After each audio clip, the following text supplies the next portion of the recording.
మనం అబద్ధాలు చెప్పి ఆ కిరీటం మనం నెత్తిన పెట్టుకుంటే మాత్రం మనకేం సాటిస్ఫాక్షన్ ఉంటుంది? సరే అవుతాము, ముఖ్యమంత్రి స్థానంలో కూర్చుంటాము. అయిన తర్వాత రేపొద్దున మళ్ళీ జగన్ చెప్పినాడు అని మీరు ప్రతి ఒక్కరూ కూడా వైఎస్ఆర్ కాంగ్రెస్ పార్టీ అభ్యర్థులుగా చిన్న చిన్న కార్యకర్తల దగ్గర నుంచి మొదలు పెడితే ఎమ్మెల్యేల దాకా మీరంతా కూడా మళ్ళీ గ్రామాలు తిరుగుతారు.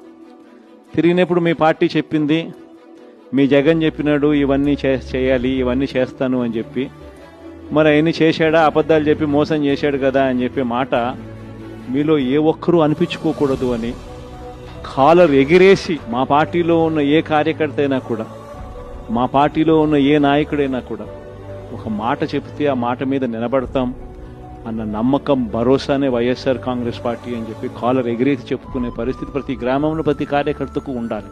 దానికోసమే నేను తాపత్రయపడ్డా. అందుకే అబద్ధాలు చెప్పలేకపోయాం.